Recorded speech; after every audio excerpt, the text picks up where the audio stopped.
بسم الله الرحمن الرحيم. وإذ قال موسى لقومه يا قوم اذكروا نعمة الله عليكم إذ جعل فيكم أنبياء وجعلكم ملوكا وآتاكم ما لم يؤت أحدا من العالمين.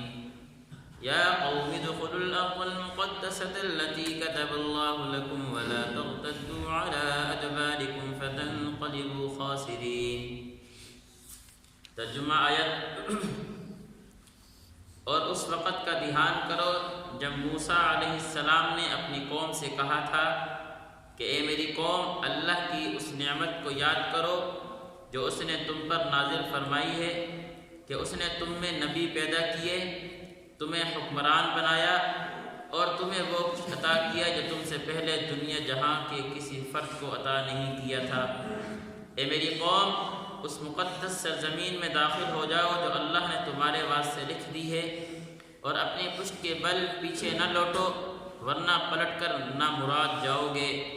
وہ بولے، اے موسیٰ، اس ملک میں تو بڑے طاقتور لوگ رہتے ہیں، اور جب تک وہ لوگ وہاں سے نکل نہ جائیں ہم ہرگز اس میں داخل نہیں ہوں گے۔ ہاں، اگر وہ وہاں سے نکل جائیں گے تو بے شک ہم اس میں داخل ہو جائیں گے۔ جو لوگ خدا کا خوف رکھتے ہیں ان میں سے دو مرد جن کو اللہ نے اپنے فضل سے نوازا تھا بول اٹھے کہ تم ان پر چڑھائی کر کے شہر کے دروازے میں گھس جاؤ۔ جب گھس جاؤ گے تو تم ہی غالب رہو گے، اور اپنا بھروسہ صرف اللہ پر رکھو اگر تم واقعی صاحب ایمان ہو۔ ان آیات میں اللہ رب العزت نے نقض عہد کا تیسرا نمونہ پیش کیا۔ پیچھے آپ پڑھتے آ رہے ہیں کہ اللہ رب العزت نے انبیاء کو بھیجا اور انبیاء کے ذریعے پچھلی قوموں سے کچھ معاہدے لیے تھے، کچھ عہد لیے تھے، اور پھر ایفاء عہد کا حکم دیا تھا کہ جو تم نے اپنے پیغمبروں سے اللہ کے ساتھ وعدہ کیا ہے ان وعدوں کو پورا کرنا ہے۔ ان وعدوں کو نصارہ نے توڑا، اس کی دو نمونے، دو مثال پیش کی تھی۔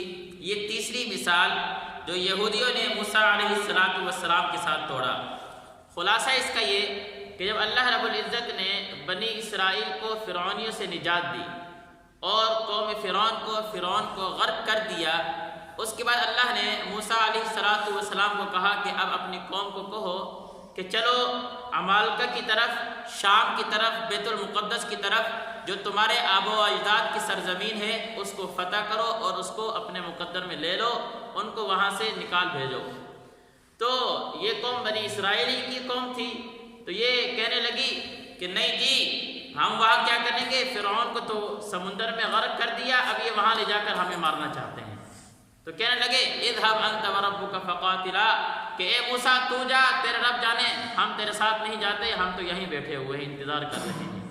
اللہ رب العزت نے پھر ان کو سزا یہ دی تھی کہ 40 سال تک وادی تی میں 40 سال تک یہ اسی کے اندر کھلا میدان تھا، کوئی محاصرہ نہیں لگا ہوا تھا ارد گرد، اور نہ ہی کوئی ان کے ہاتھ پاؤں بندھے ہوئے تھے۔ ان کو کہا جاتا کہ صبح چلو مصر کی طرف، اپنے قبیلے کی طرف، علاقے کی طرف، یہ صبح نکلتے، جب شام ہوتی تو وہیں پر ہوتے جہاں سے یہ نکلے تھے۔ 40 سال تک اسی کے اندر پھرتے رہے، یہ اللہ نے سزا دی ان کو۔ اور اسی دوران جب موسیٰ علیہ السلام کا ہارون کا انتقال ہو گیا، اس کے بعد پھر اللہ نے ایک اور پیغمبر بھیجے حضرت یوشع بن نون کو، ان کے ذریعے پھر وہ بیت المقدس میں گئے تھے اور اس کو فتح کیا تھا۔ اسی کا یہاں پر ذکر ہے، ترجمہ دیکھیں گے، اس کے بعد تشریح سمجھیں گے۔ وَإِذْ قَالَ مُوسَىٰ لِقَوْمِهِ يَا قَوْمِ اذْكُرُوا نِعْمَةَ اللَّهِ عَلَيْكُمْ، جب کہا موسیٰ علیہ السلام نے اپنی قوم کو، اے قوم یاد کرو اللہ کی نعمت کو جو اللہ نے تمہارے اوپر کی تھی۔ یہ پیغمبر کی ایک صفت ہوا کرتی ہے کہ پیغمبر اپنی قوم کو راہ راست پر لے کر آنے کے لیے پہلے اللہ کے انعام یاد دلاتا ہے۔ یہ تربیت کا طریقہ سکھایا ہے کہ جب بھی کسی کو کوئی بات سمجھاؤ تو پہلے اپنا احسان یاد دلاؤ، پہلے اس کے اوپر جو ہے اپنا جو انعامات ہوئے ہیں اس کو وہ یاد دلاؤ، پھر اس کے دل میں ایک نرمی آتی ہے، اس کے دل میں ایک بات سمجھنے کا ذوق پیدا ہوتا ہے، شوق پیدا ہوتا ہے، بات لے لیتا ہے۔ تو موسیٰ علیہ السلام نے کہا کہ اللہ نے جو تمہارے پر انعام کیے ہیں اس انعام کو یاد کرو۔ انعام کیا؟ اذ جعل فیکم انبیاء، پہلا انعام اللہ نے یہ ذکر کیا کہ تمہیں اللہ رب العزت نے نبیوں کی نسل سے بنایا ہے۔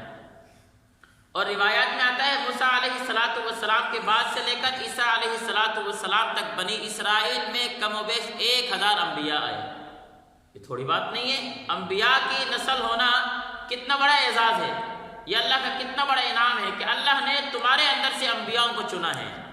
اذ جعل فیکم انبیاء، دوسرا انعام وجعلکم ملوکا، اللہ نے کہا کہ ہم نے تمہیں بادشاہت دی، ہم نے تمہیں ملک دیا، تمہیں سلطنت دی ہے، حکمرانی دی ہے۔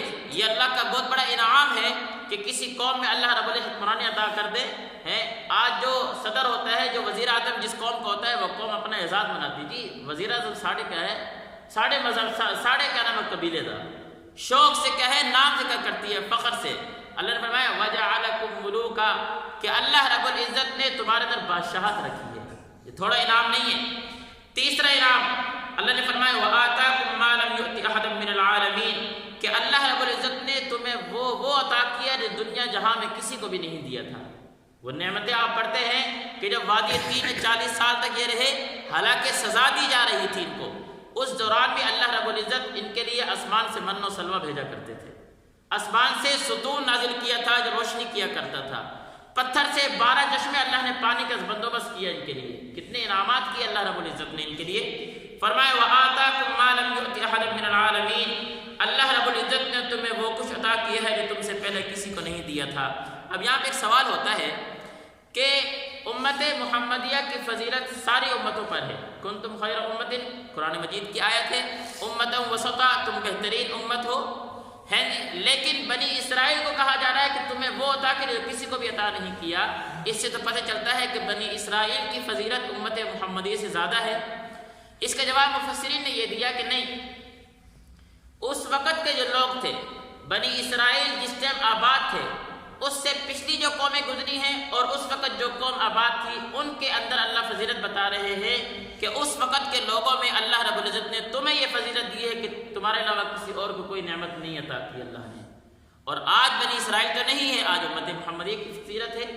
اور ایک روایت یہ بھی کہتے ہیں، جواب اس کا یہ ہے کہ ایک جزوی فضیلت تھی کہ اللہ نے آسمان سے ان کے لیے من و سلوہ نازل کیا اور پتھر سے چشمے جاری کیے، ایک جزوی فضیلت ہے۔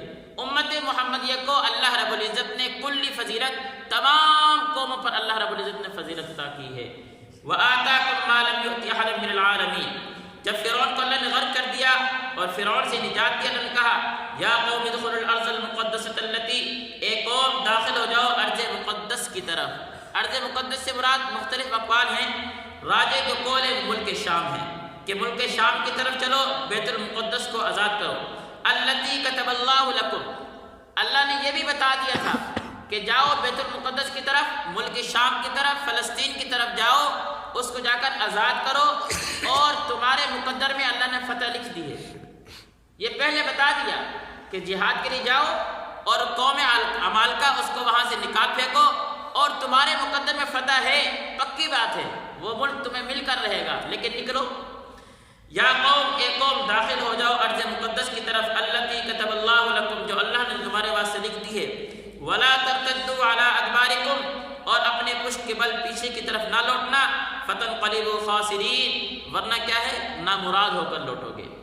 اب جب یہ قوم وہاں گئی اور ملک شام میں داخل ہونے سے پہلے موسیٰ علیہ السلام نے جو قبیلے کے 12 سردار تھے ان کو بلایا اور جا کر بھیجا جاؤ حالات چیک کر کے آؤ، کیا حالات ہیں۔ جس طرح پہلے بھیجا جاتا ہے جنگی اپنے اس کے خاطر، تو یہ حضرات گئے، جا کر دیکھا یہ بھی ملک شام میں داخل نہیں ہوئے تھے کہ قوم عمالقہ، یہ قوم عاد بڑی قد آور قوم تھی اور بڑے سخت لوگ تھے، یہ پتھروں کو تراش کر اپنے گھر بنایا کیا کرتے تھے، اتنے مضبوط قوم تھی یہ۔ تو قوم عمالقہ انہی میں سے تھی، ان کا ایک آدمی باہر پھر رہا تھا، یہ 12 سردار گئے، قد آور آدمی تھا، اس نے ان 12 سرداروں کو گرفتار کیا اور اکیلے پکڑ کر لے گیا، اپنے بادشاہ کے پاس لے کے گیا۔ بادشاہ نے کہا ان کو قتل کر دو، لیکن پھر ساتھ نے رائے دی کہ ان کو قتل نہیں کرتے، ان کو آزاد کر دیتے ہیں، یہ جائیں گے اور جا کر اپنی قوم کو بتائیں گے کہ وہ تو بڑے سخت لوگ ہیں، تاکہ یہ ہمارے اوپر آ کر چڑھائی نہ کریں۔ ایسی ہوا، ان کو چھوڑ دیے، یہ آئے، موسیٰ علیہ السلام نے ان کو اکیلے بلایا، بتاؤ کیا ہوا ہے۔ انہوں نے بتایا کہ یہ حالات ہیں۔ موسیٰ نے فرمایا کہ بھئی اپنی قوم کو یہ باتیں نہ بتانا ورنہ وہ ڈر جائیں گے، لیکن بنی اسرائیلی تھے، 12 میں سے 10 نے بتا دیا اپنی قوم کو جا کر، 2 نے نہیں بتایا۔ ان 2 میں سے اللہ رب العزت نے پھر ایک کو نبی بنایا تھا، یوشع بن نون تھے ایک، اور دوسرا کالب بن یکنہ۔ یہ 2 آدمی تھے جنہوں نے موسیٰ علیہ السلام کی بات کو مانا اور اپنی قوم کو جا کر نہ بتایا، اسی کا ذکر کر رہے ہیں۔ فرمایا قالوا یا موسیٰ ان فیہا قوما جبارین۔ جس ٹائم وہ 10 آدمی نے آ کر بتایا سرداروں نے اپنی قوم کو، تو قوم نے کہا اے موسیٰ اس ملک میں تو بڑے بڑے طاقتور لوگ رہتے ہیں، وَإِنَّا لَن نَدْخُلَهَا، اور ہم اس قبیلے میں کبھی بھی داخل نہیں ہوں گے، حَتَّى يَخْرُجُوا مِنْهَا، یہاں کہ یہ نکل جائیں۔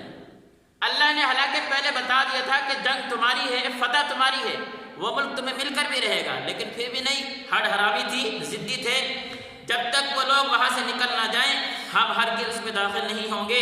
فَإِن يَخْرُجُوا مِنْهَا فَإِنَّا دَاخِلُونَ، ہاں اگر وہ نکل جاتے ہیں ہم چلے جائیں گے۔ قال رجلان، وہ 2 آدمی جنہوں نے موسیٰ علیہ السلام کی بات مانا۔ قال رجلان من الذين يخافون، وہ 2 آدمی جن کے دلوں میں اللہ کا ڈر تھا، انعم اللہ علیہما، اللہ نے ان کو پر انعام کیا۔ انہوں نے قوم کو سمجھایا بھئی تم بیت المقدس کے دروازے تک جاؤ، ملک شام کے دروازے تک جاؤ، تمہارا دروازے تک جانا ہی اللہ ان کو پہلے سے روک ڈالے گا، وہ بھگ جائیں گے، لیکن انہوں نے بات نہیں مانی۔